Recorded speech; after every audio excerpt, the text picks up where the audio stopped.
I got a question, y'all. Let's talk. Come on. Hey, rising. Questions. Here it is, me, Major Melanin. I have a ton of questions this morning, but the one that is burning inside of me, y'all. I'm dealing with a certain type of Christian right now. It's not one person, it is a few. And it's really irritating me because I have a different understanding of my responsibilities and obligations to this universe, to this life, to myself, to my children, to my family, to the community, to the neighbors, to business partners. I have different boundaries and different expectations, but they are very lenient because I expect the most and the best from myself. Just a little background, I was not raised in a religious home. I was not raised to go to church 3 to 4 days a week, not even on Sundays. I had an option, actually.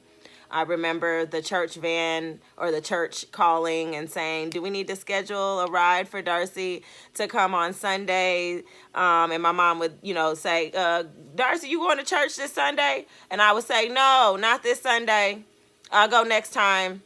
And I had this whole schedule in my mind as a young girl, about 4 or 5 years old, when I wanted to attend services. So however you all might feel about that, there's so many people that like, oh my gosh, you tell your kids what to do and then that's how they're going to respect and love the Lord. But if you know me, I'm extremely respectful and I'm extremely in tune with the universe, and I'm very, very giving, very kind-hearted, and very in love with life.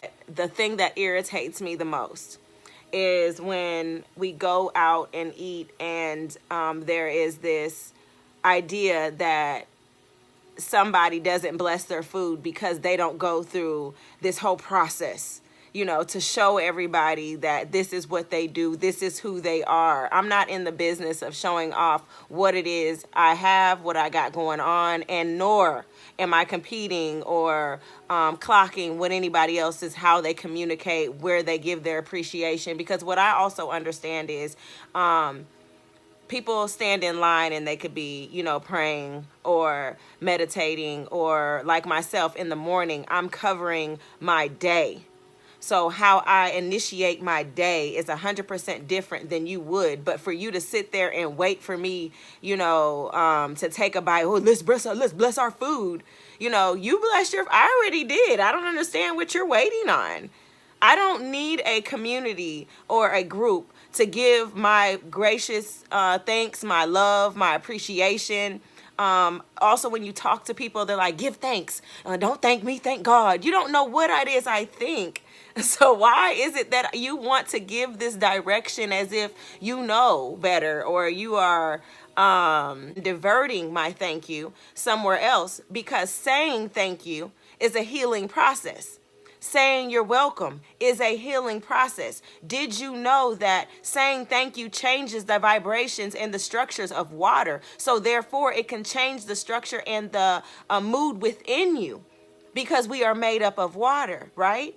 So if I've done this particular research, which I don't expect you to have to know that, but I'm disappointed that there's a judgment there on, if I say thank you to you, you want to divert and say, oh, you need to thank God, don't thank me. Okay, I already know how to do that. Thank you. I don't need reminders on praying over my food before I eat. I don't need them. And here's why. I don't do things the way that everybody else does them, which is great, yes. However, I also go above and beyond in my particular process to our God in my world of our universe. Okay, their mindset is, but just so you know, mine is covered in the morning, and I spend 2 hours each day, loving myself, loving the universe, preparing myself, and prepping my days, praying over my days, meditating over manifestation. So questions. Thank you. Stay tuned. We have more questions. Game over.